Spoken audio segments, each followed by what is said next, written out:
प्रेम संबंधांच्या संशयातून विवाहितेची निर्घृण हत्या. ऑफिसमध्येच पोत्यात लपवला मृतदेह. पती आणि सासऱ्याच्या संशयाने उघड झालं भयंकर सत्य. बंद ऑफिस, आत कोणीच नाही, पण जमिनीवर सुकलेले रक्ताचे डाग आणि कोपऱ्यात ठेवलेलं एक पोतं. पती आणि सासरे दरवाजा उघडतात आणि पुढच्या काही सेकंदात जे दिसतं ते अंगावर काटा आणणारं असतं. एक साधी नोकरी करणारी महिला अचानक बेपत्ता होते आणि जेव्हा तिचा पती तिला शोधतो तेव्हा समोर येतं भयंकर सत्य. त्या बेपत्ता महिलेसोबत नेमकं काय घडलं याचा सविस्तर आढावा या व्हिडिओच्या माध्यमातून आपण घेणार आहोत. त्यासाठी हा व्हिडिओ शेवटपर्यंत पाहत राहा आणि टाइम्स नाऊ मराठीला लाईक, फॉलो आणि सबस्क्राईब करा. पुण्यातील चंदननगर परिसरात घडलेली ही घटना अंगावर काटा आणणारी आहे. पूनम दिनेश मून, एक सर्वसामान्य महिला जी एका वकिलाच्या ऑफिसमध्ये असिस्टंट म्हणून काम करत होती. 16 एप्रिलला पूनम एका मुलाखतीसाठी जाणार असल्याचं तिने पतीला सांगितलं होतं, पण त्यानंतर तिचा संपर्क तुटला, फोन लागत नव्हता आणि अचानक वकिलाकडून मेसेज येतो की पूनम मॅडम दिसत नाहीत. इथूनच संशयाची सुरुवात झाली. पती दिनेश मून रात्री वकिलाच्या ऑफिसकडे गेले, पण ऑफिस बंद होतं. दुसऱ्या दिवशी सकाळी ते पुन्हा सासऱ्यांसोबत तिथे पोहोचले. शटर उघडं होतं, आत शांतता होती, पण आत गेल्यावर जे दृश्य दिसलं ते धक्कादायक होतं. ऑफिसमध्ये पूनमची बॅग टेबलावर ठेवलेली होती आणि बाजूला एक मोठं पोतं. जमिनीवर आणि भिंतीवर रक्ताचे डाग होते. संशय वाढला. पोतं उघडलं आणि आत पूनमचा मृतदेह सापडला. तिचे हातपाय बांधलेले, चेहऱ्यावर आणि डोक्यावर गंभीर जखमा, बाजूला लाकडी बॅट, सगळंच एका नियोजित हल्ल्याचं चित्र स्पष्ट करत होतं. या घटनेनंतर पोलिसांनी तात्काळ तपास सुरू केला आणि काही तासातच धक्कादायक सत्य समोर आलं. वकील संजय सावंत, त्यांची पत्नी स्वाती आणि मुलगी स्वरांजली यांनी मिळून हा खून केल्याचा आरोप आहे. मिळालेल्या माहितीनुसार पूनम आणि वकील संजय सावंत यांच्यामध्ये प्रेमसंबंध असल्याचा संशय काही महिन्यापूर्वीच त्यांच्या पत्नीला आला होता.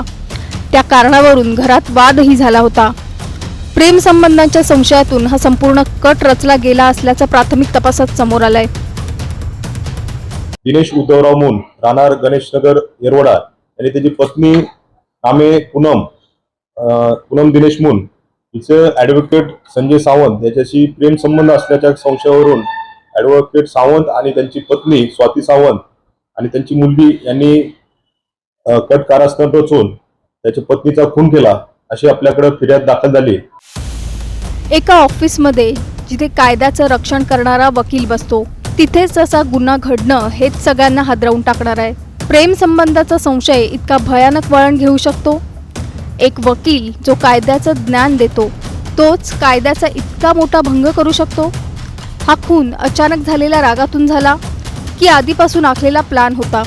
आणि सर्वात महत्त्वाचं, जर पती आणि सासऱ्यांनी वेळेत संशय घेतला नसता तर हे भयानक सत्य कधी बाहेर आलं असतं का?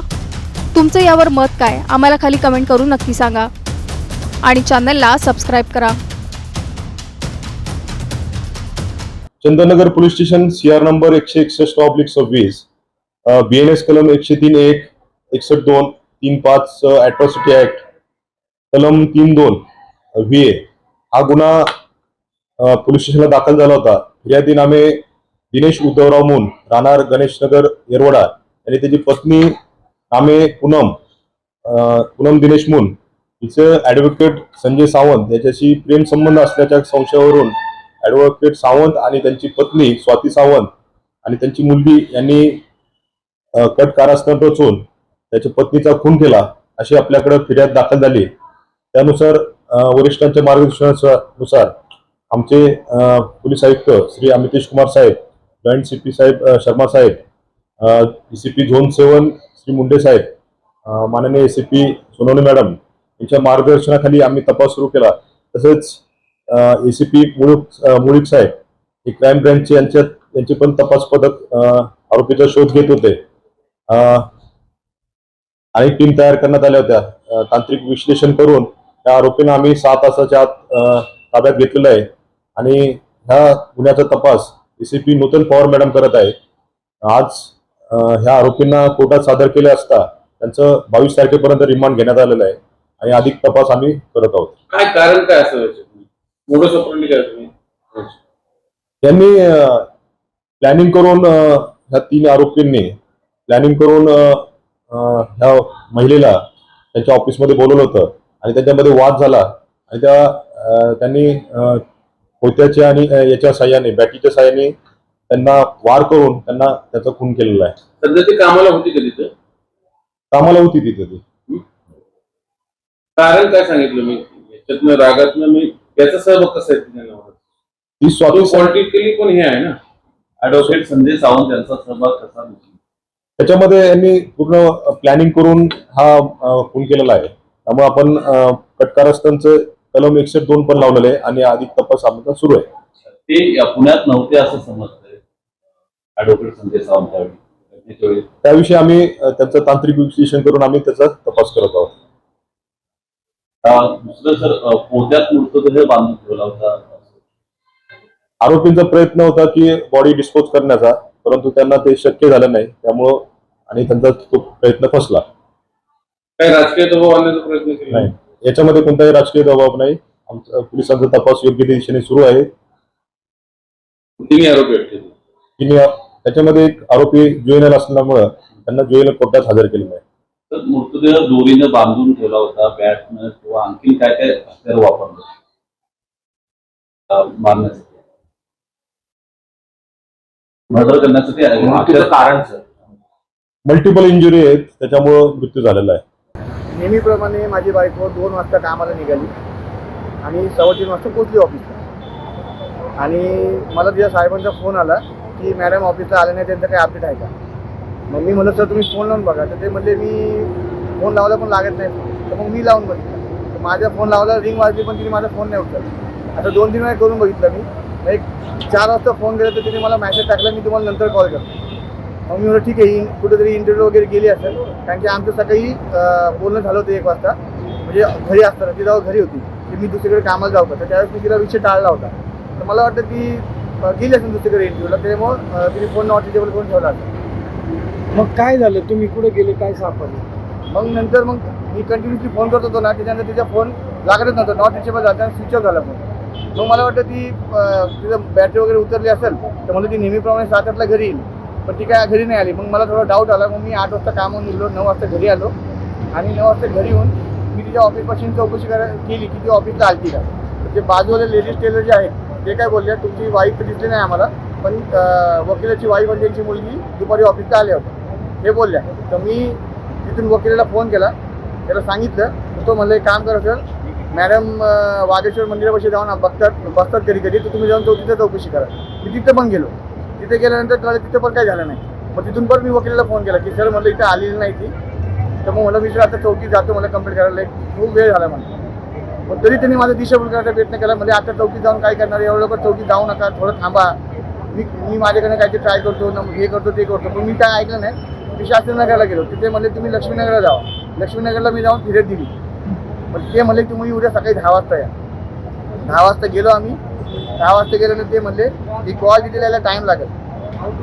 तर म्हणलं सर मी काय एवढं थांबणार नाही, मला लगेच माझ्यावर तुम्ही जाऊन चौकशी करायला या. ते काय म्हणले आमची टीम रेडी व्हायला टाईम लागेल, तर तुम्ही एक काम करा, तुमच्याकडे टाईम असेल तर तुम्ही स्वतः प्राथमिक जाऊन चौकशी करा, प्राथमिक चौकशी.